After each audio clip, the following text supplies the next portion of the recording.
सभी को राधे राधे। पितृपक्ष कल से प्रारंभ हो जाएगा। कल से पूर्णमासी होंगी, जिससे पितृपक्ष का पहला श्राद्ध रखा जाएगा।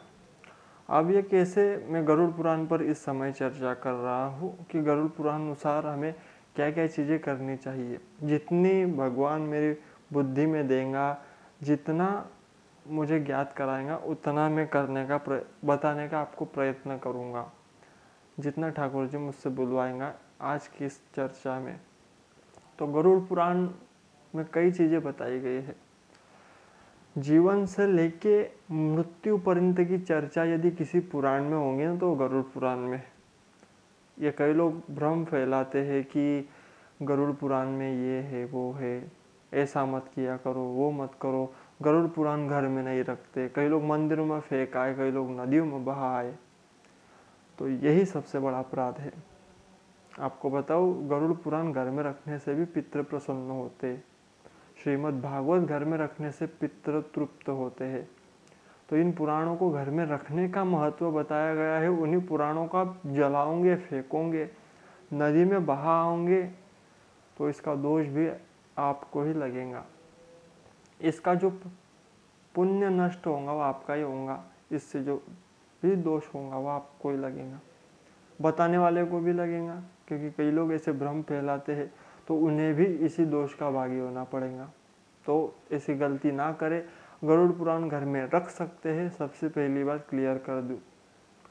पितरों के निमित्त इसका पाठ भी किया जाता है पितृपक्ष में, या फिर कोई गुजर चुका हो तो हम ब्राह्मण देवता को बुलाकर इसका पाठ करवा सकते हैं। इसमें जन्म मृत्यु की चर्चा है, व्यक्ति के जीवन के सत्य को बताया गया है कि व्यक्ति के जीवन का असली सत्य क्या है। बड़ी खुलकर बातें बताई गई है। आप पढ़ोगे सुनोगे तो आपके होश उड़ जाएंगे। ऐसी ऐसी बातें स्पष्ट रूप से बताई गई है। स्पष्ट रूप से गरुड़ जी भगवान विष्णु से यह सब चर्चा कर रहे हैं। तो ये कोई साधारण ग्रंथ ना हो जो जीवन समझा दे। और मरने के बाद सुना भी तो क्या सुना। मैं तो यही कहूँगा कि व्यक्ति चले जाने के बाद सुनोगे तो क्या सुनोगे, जो चले गया वो तो सुन नहीं पाया। इसलिए जीते जी पता करो, जो चीज़ मना की गई उसे पहले करते हो तो ये भी पहले करो। हिंदुओं में कहते गरुड़ पुराण न सुने देखे, सुनना नहीं चाहिए, ऐसा पढ़ना नहीं चाहिए, कोई मर जाए तब पहले पढ़ो, समझ लो क्या है उसके अंदर, आखिर है क्या ऐसा जो मना किया जा रहा है। उस जीवन के परम सत्य को उसमें बताया गया है, जो साधारण भाषा में लोग कह नहीं पाते, समझ नहीं पाते, वो भी उसमें है। तो आप अवश्य उसे पढ़े। सबसे पहली बात मैं शुरुआत ही यहाँ से करूँगा कि कई लोगों के घर में कल से प्रथम श्राद्ध रखा जाएगा पूर्णिमा का। अब ये श्राद्ध अलग अलग दिन के होते हैं। 15 दिन ये श्राद्ध चलेगा। ये पितृपक्ष के दिनों में 15 दिन चलेगा। आप कोई व्यक्ति जिस तिथि को मरा हो, अभी आप समझो कि कोई व्यक्ति किसी तिथि में अमावस इसके दिन मरा हो, पूर्णिमा के दिन मरा हो, तो पूर्णिमा का फर्स्ट श्राद्ध, अब वो कोई भी पूर्णिमा हो, शुक्ल पक्ष की हो या कृष्ण पक्ष की हो, उस पूर्णिमा के दिन उस व्यक्ति का श्राद्ध करना ही चाहिए, होगा उसी दिन। वही डेट उसकी फिक्स, पितृपक्ष के 15 दिनों में। तो कोई प्रथम तिथि को मरा हो, कोई द्वितीया को मरा हो, कोई तृतीया, कोई चतुर्दशी को मरा हो, तो जैसे जैसे ये तिथि आती जाएंगी आप वैसे वैसे ही उनके श्राद्ध करेंगे। ये पहली बात। कोई अमावस्या को गुजरा तो अमावस्या के दिन उनका श्राद्ध होगा, उनके नाम से भोजन बनाया जाएगा और प्रकृति के अलग अलग हिस्सों में बांटा जाएगा। कौवे, चिड़िया, गौ, कुत्ता, इन सबको भाग दिया जाता है। मछली हो तो मछली को भी दिया जाता है, उससे भी पितृ प्रसन्न होते। तो जितना प्रकृति में बांट पाओ उतना। कबूतरों, जिनको भी आप, जो भी पशु पक्षियों को बांट पाओ, आपके आसपास के वातावरण में जो अवेलेबल है उनको आप अवश्य ही दे सकते हो, उन्हें देना भी चाहिए, उससे पितृ प्रसन्न होते हैं। तो पूर्णिमा के दिन कल कईयों के घर में श्राद्ध होगा, तो उन्हें क्या करना चाहिए, उन्हें अपने पितरों के निमित्त सबसे पहले तो भोजन बनाए। उस दिन जब तक पितरों को अर्पित न किया जाए तब तक किसी ने भोजन नहीं करना चाहिए। बच्चे और बूढ़े को छोड़कर, कोई रोगी हो उन्हें छोड़कर उन्हें आप दे सकते हो, क्योंकि कईयों की दवाइयाँ होती है, कईयों के कुछ कारण होते हैं कि वो भूखे नहीं रह सकते, कोई समस्या हो, स्वास्थ्य खराब हो जाता हो, तो ऐसे लोगों को छोड़कर पितरों के निमित्त भोजन उस दिन बनाएं। ब्राह्मण देवता को आदर पूर्वक एक दिन पहले ही आमंत्रित कर देना चाहिए। मैं गरुड़ पुराण अनुसार कहूँ तो आदर पूर्वक उन्हें एक दिन पहले ही आमंत्रण भेज दे कि आप कल अवश्य हमारे घर श्राद्ध होगा, आप अवश्य पधारे भोजन करने के लिए।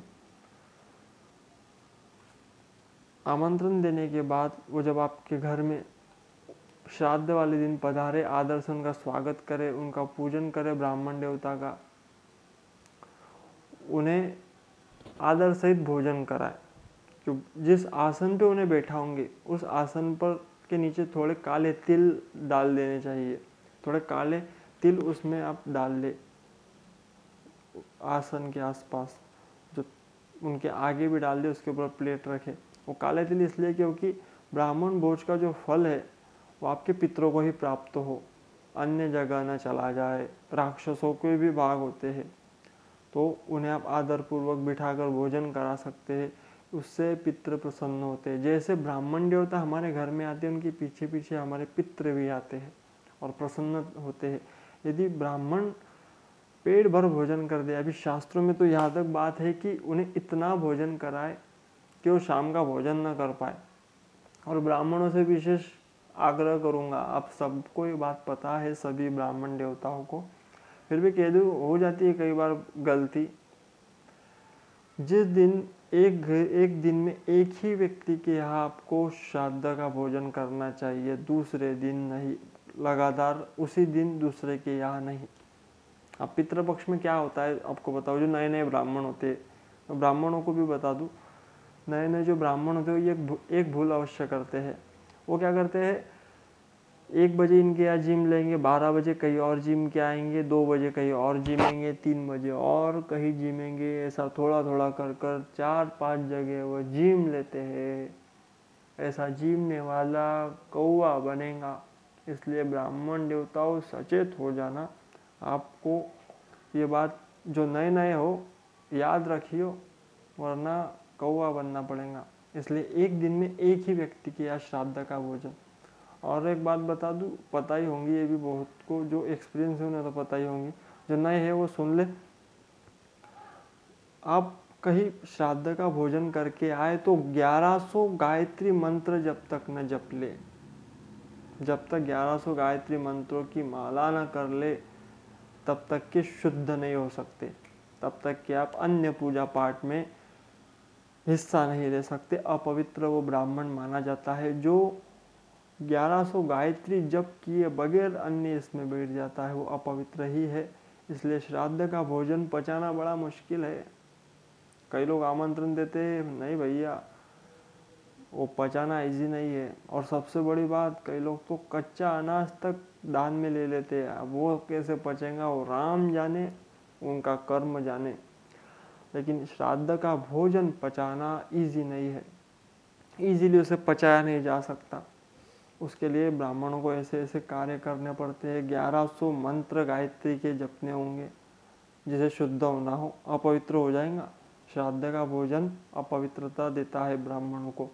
इसलिए कई विद्वान आते नहीं है, वो इसी काजे नहीं आते, उन्हें पता है इससे क्या होगा। तो ऐसा ब्राह्मणों के लिए नियम मैंने बता दिए।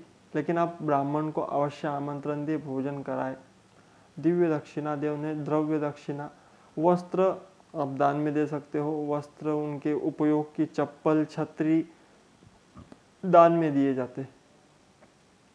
और प्रेम सहित उन्हें भोजन कराकर आप विदा उन्हें कराते, तो उनके पीछे पीछे पितृ जाते हैं। मैं गरुड़ पुराण की बात कर रहा हूँ, उनके पीछे पितृ जाते हैं, प्रसन्नता पूर्वक आशीर्वाद देते हुए जाते हैं। इसीलिए ये विशेष बात मैं आपको यही चर्चा में करने आया था कि आप ब्राह्मण को बुला रहे हैं तो ये सब कार्य अवश्य ध्यान में रखें। हाँ, आप स्वयं की बात जान लो, 15 दिन ब्रह्मचर्य का पालन आपको करना है। 15 दिन आपसे कोई भूल नहीं होनी चाहिए। 15 दिन संयमित पति पत्नी रहे। दूसरी बात, शराब, मांस, मदिरा, जुआ, जो भी अपवित्र कार्य है इससे दूर रहे। हमेशा ही रहे, लेकिन ये 15 दिनों में पितरों को नाराजगी दिलाएंगे ये कार्य, इसलिए ये ना करे। तीसरी बात, पितृपक्ष चल रहा है तो ये जितने कोशिश देवताओं को प्रसन्न करने की करते हो, उतनी ही कोशिश अपने पितरों को प्रसन्न करने की करें। यदि पितृ प्रसन्न हो जाए ना, तो आपको निरोगी काया प्रदान करेंगे, ऐश्वर्य संपन्न बना देंगे। जो भी लॉस में चल रहे हैं, कर्ज में चल रहे, कर्ज मुक्ति हो जाएंगी। जिनकी भी कंडीशन खराब है, यदि पितृ प्रसन्न हो जाए तो पलट जाएंगी, केवल पितृ प्रसन्न होने से। तो देवताओं से ज़्यादा, यदि मैं भागवत पुराण की बात करूँ, गरुड़ पुराण की बात करूँ, तो देवताओं से ज़्यादा इम्पोर्टेंट पितरों की बताई गई है। अब साइंटिफिक लोग ये बात नहीं मानते, लेकिन है। जैसे किसी व्यक्ति का डीएनए, उसके पूर्वजों के डीएनए से कोई संक्रमित रोग हो तो आ सकता है, वैसे ही वो भी स्थिति में बने हुए हैं, कहीं ना कहीं है। ये भारत में ही हो सकता है, अन्य जगह तो पितृ भूखे मर रहे, लेकिन भारत ऐसी जगह है जहाँ पर ये चीज़ें पता है, बताई जा सकती है। मुझ जैसे कई लोग बता रहे होंगे, तो आप उन्हें समझने का प्रयत्न अवश्य करें कि पितृपक्ष जरूरी क्यों है। 15 दिन ये संयमित जीवन आप जिए। 15 दिन कोई अपवित्र कार्य न करें। 15 दिन जब तब पूजा जितना हो अपने पितरों के निमित्त करें। ऐसा करने से आपके पितृ प्रसन्न होंगे। और पितरों को प्रसन्न करने के लिए और एक उपाय बता दूं। पितरों को प्रसन्न करने के लिए आपको पीपल के वृक्ष के जड़ में, बेलपत्री के वृक्ष के जड़ में अवश्य ही जल अर्पित करना चाहिए। जब मैं कई बार ये वीडियो बना चुका हूँ, कह चुका हूँ, लेकिन फिर कहूँगा, कई लोगों के ध्यान में नहीं आता। जो पीपल का वृक्ष है, जो बेलपत्री का है, तीसरा बड़ का भी ले लो, ये पितृतुल्य बताए गए हैं। इनके जड़ में जल अर्पित करने से पितृ तक पहुँचता है। इसलिए थोड़ा सा लोटे में जल लेकर उसमें थोड़ा दूध डाले, थोड़े काले तिल डाल सकते हो, वो अर्पित करे जड़ों में, वो आपके पितृ तक अवश्य पहुंच जाएगा। ये 15 दिन तो ये कार्य करके देखो।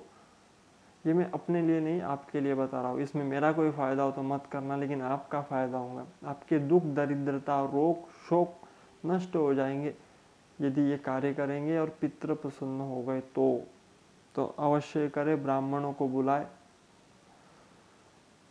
उन्हें भोजन कराए, संयमित जीवन जिए।